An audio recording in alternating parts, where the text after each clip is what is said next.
Did you know that the great philosopher Voltaire once said that the happiest time of his life was when he was in prison? Or, it sounds impossible, doesn't it? How could one of the most brilliant minds of the Enlightenment, a man of letters, laughter, and luxury, find joy behind bars? Yet, in 1717, that is exactly what happened. Voltaire was locked away in the Bastille, the most notorious prison in France, where kings sent people to be forgotten. But rather than fall into despair, Voltaire turned his imprisonment into a secret experiment, one that would change his mind, his creativity, and ultimately, his entire philosophy of life. At that time, Voltaire was just 23 years old, young, bold, and dangerously witty. His pen was his sword, and with it he mocked the French regent in a satirical poem that spread through Paris like wildfire. The authorities didn't find it amusing. Overnight, Voltaire was dragged away and thrown into the Bastille. His cell was small, his meals meager, and his only companions were silence and shadows. For most men, such isolation would have been torment. But Voltaire was not like most men. Instead of surrendering to misery, he saw an opportunity to test something ancient, the philosophy of Stoicism. Inside those walls, Voltaire made a vow to himself. If he could not control his surroundings, he would control his mind. Each morning, at exactly 4 a.m., he rose from his cot and began Seneca's reflection exercises, the same routines practiced by Roman philosophers 2,000 years earlier. He would review his thoughts and actions from the previous day, asking questions like, what did I do well? Where did I fail? What passions ruled me? Slowly, the chaos in his mind began to settle. He learned that even in a cell, a man could be free if he learned to master himself. After his morning reflections, he wrote, he bribed the guards for scraps of paper and dull quills, and for 6 hours every day he poured his thoughts into words, raw, restless, and revolutionary. He wrote about reason, about human freedom, and about the absurdity of power.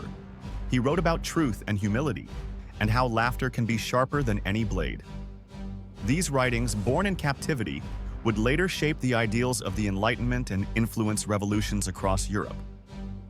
But Voltaire's discipline didn't stop with writing. He ate just one simple meal a day. He practiced mental clarity and silence. He learned to be content with the smallest of pleasures, a ray of sunlight through the bars, the rhythm of his own heartbeat, the sound of his quill scratching paper. The more his physical world shrank, the larger his inner world grew. His thoughts became sharper, his imagination brighter, his peace deeper. What was supposed to be punishment became a period of creative awakening. And then came the moment that baffles historians even today. When his sentence neared its end, Voltaire bribed the guards, not to escape, but to stay longer. Yes, he actually paid to extend his imprisonment. He feared that returning to Paris with its chaos, noise, and endless temptations would shatter the serenity he had built in solitude. Within the walls of the Bastille, Voltaire had found something no palace could give him: inner peace. Modern psychology now supports his strange discovery. Researchers call it constraint-induced creativity, the idea that limitations actually fuel innovation. When choices are stripped away, the mind is forced to work differently, to imagine more deeply, and to find beauty in simplicity. We see it everywhere: artists creating masterpieces in exile, scientists making breakthroughs in isolation, writers penning their best works during hardship. Voltaire's prison became what scientists today might call a focus chamber. It removed distractions, forcing his mind to expand inward. It's remarkable to think that centuries before neuroscience could describe it, Voltaire had already proven that freedom isn't about endless options. It's about clarity of thought. In a world where everything was taken from him, he discovered the power of what remained. By losing control of his environment, he gained control over himself. His mind became the only territory that truly mattered. The roots of Voltaire's experiment go deep into Stoic philosophy.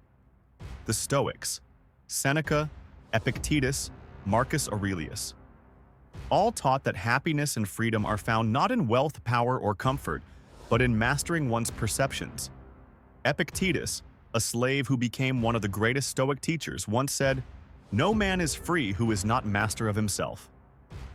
Voltaire's time in the Bastille brought that truth to life. Though physically confined, he experienced what Epictetus called autarkeia, self-sufficiency of the soul. When Voltaire was finally released after 11 months, he stepped into the sunlight a changed man. He wasn't bitter, nor did he seek revenge. Instead, he emerged with a calm confidence and an almost playful wisdom. The experience had burned away his arrogance and replaced it with insight. He went on to become one of the most powerful voices for freedom of thought, religious tolerance, and reason, principles that would echo through centuries. Many of the values we consider cornerstones of modern democracy trace their roots, in part, to that cell in the Bastille. So, what does this story mean for us today? In a world that celebrates constant movement, endless scrolling, and limitless choices, Voltaire's story feels almost radical. We are surrounded by stimulation, yet often feel trapped by it. Voltaire's time in prison reminds us that sometimes the greatest liberation comes from limitation. When we remove distractions, we start to hear ourselves again. When we stop chasing more, we begin to discover enough. Maybe true creativity doesn't bloom in freedom, but in focus. Maybe peace doesn't arrive when the world quiets down, but when we quiet ourselves. Voltaire's story teaches us that even in the darkest confinement, a mind can become infinite if it learns how to look inward. His cell became his sanctuary, his punishment became his practice, and his isolation became his awakening.